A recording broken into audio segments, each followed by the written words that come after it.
All right, Bafana beating Morocco to, highlight their story. They've made it to the last 8 after disposing of the Moroccans and then getting through the group stages.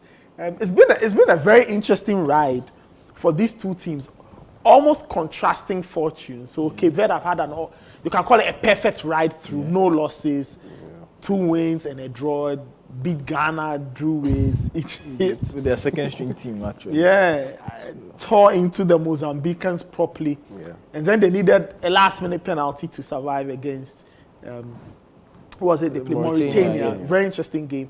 The South Africans, they started on a low, lost to Mali, beat Namibia, played out a brilliant performance against Tunisia, and they had to play virtually out of their minds against Morocco to survive and win that game by 2-0.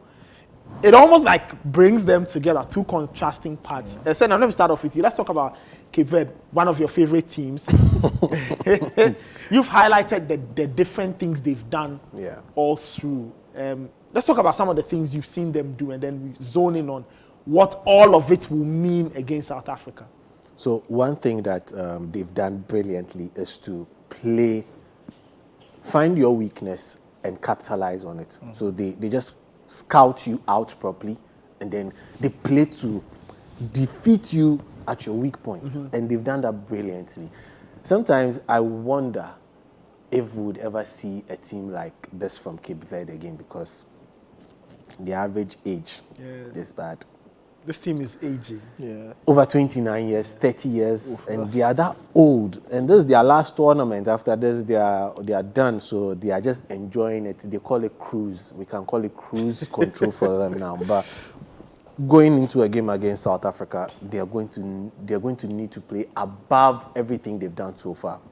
I don't want to talk about the South Africans yet because they're a special case. I see. They're a special case. But for the Cape Verdeans, brilliant stuff. And they play as a team, so anyone who comes in fits in perfectly well.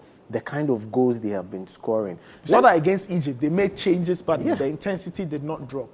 Even from the first game, they capitalized on certain things that football nation Ghana did wrong in there, and they got all the needed capabilities to get through. They played Mozambique. They were good.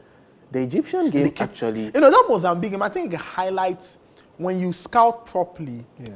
Because, and I was wondering, when I was watching the game, I was like, why are they shooting at the Mozambican goalkeeper? Why are they doing it? But it turns out the Mozambican goalkeeper does have issues with long-range shots. And that was They scored two of the 3 or so were from long-range shots. Yeah. That was his last game in the competition. After that, they changed him against Ghana. I see. He has this one, the one who was catching air bubbles. He has a bald head. The one they brought against Ghana has grown hair.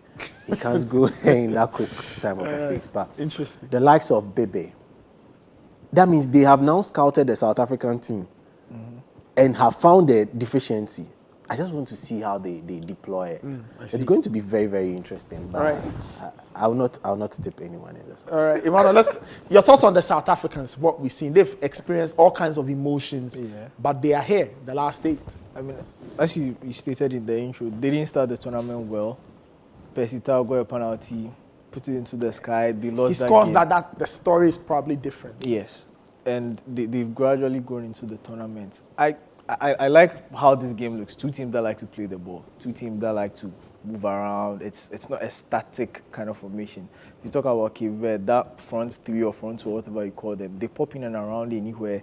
So just they go with the swing of the game. Regardless, they still stick to the structure. So you find Bibi on the left, you find him central, you find him right. It's a bit fluid, so it makes it more difficult to kind of pin your eye on someone.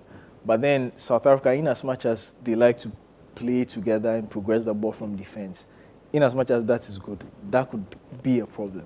Because as Sedinam indicated, if Cape Verde are going to stick true to themselves, which is exploiting their opponent's deficiencies. We saw against Mali in that game that playing out from the back, if you are able to put them under some intense pressure, they may crack.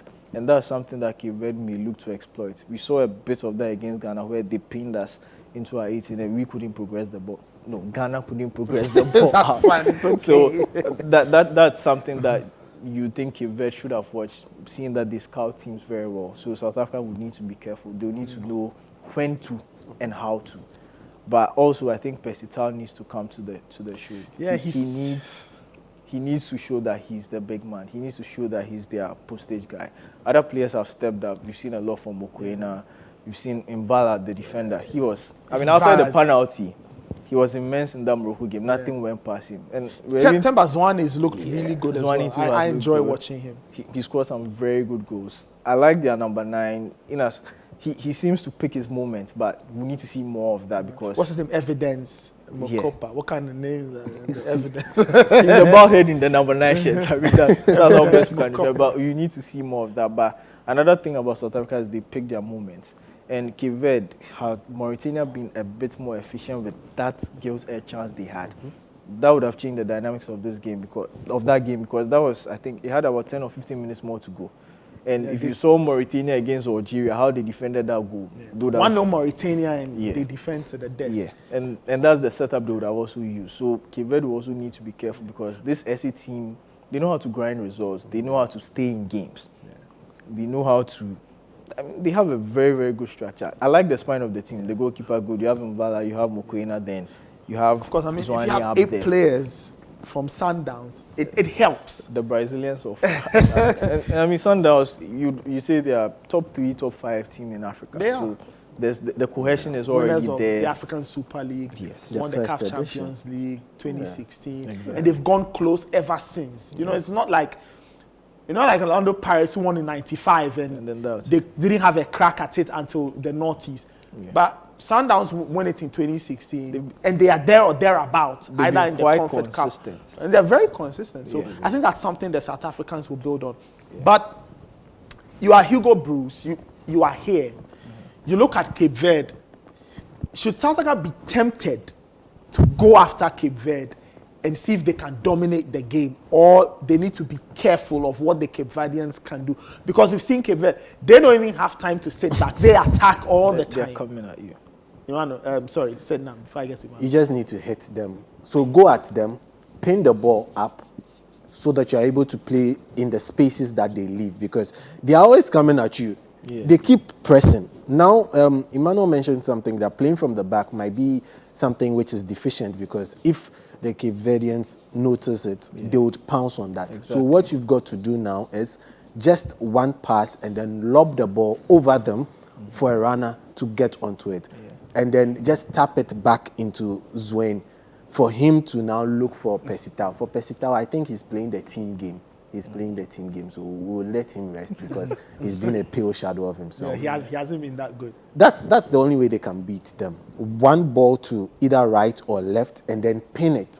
When you pin the ball, you beat all the subsequent presses and just try and hold that ball, draw it back, and then unleash a shot or something of that sort. But if you leave yourself and you go and be passing, you pass to right, give to goalkeeper, Williams goes to the left, that one you have baby pressing you. Yeah, the Cape Verdeans are very strong in the press. Yeah. Very, very energetic. They set up very brilliantly. I would say it's somehow like how Man City press. So they are not really just going after the man, but they are trying to cover the space where you'd like to play the ball. Passing angles. Yeah. So once the interception is done, the next pass is to a forward man. It's either going out wide for a cross back into either the first post or the back post.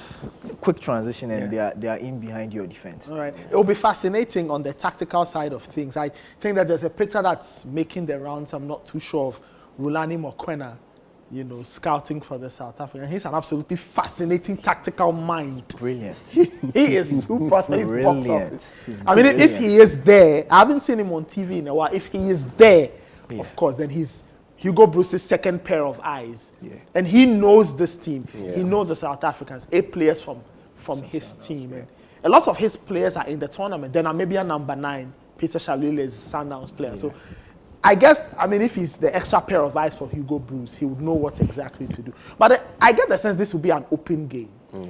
Yeah. But I think South Africa will also have experience on their side. They have a coach who's won the AFCON before. Yeah, with Cameroon. Yes, so he knows how to calm this team down, even if in the game.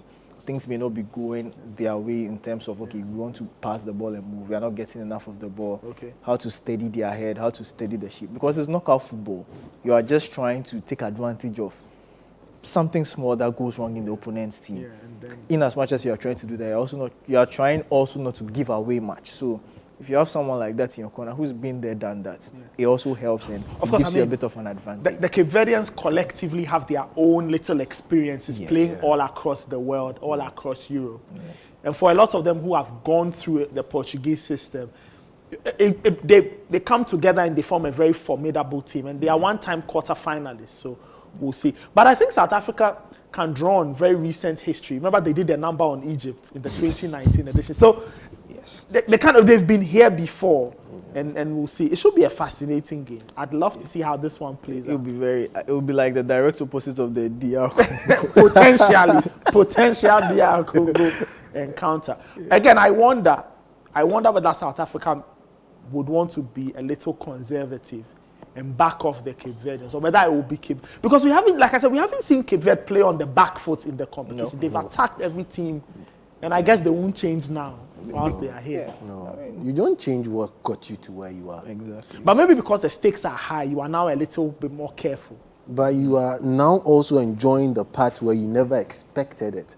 You're coming from a group of Ghana And Egypt. Egypt. You top the group. Yeah. These two teams are home. You need to enjoy yourself. You are I the only see. surviving member of the group. I You need see. to enjoy Equatorial yourself. Guinea also topped their group, but they are out, so Well, you never know. that's kind of interesting. Guys, that's how we wrap it up. Thank you so much, said Nam Edmond. Thank you, Emmanuel Nubo. And thank you out there for watching.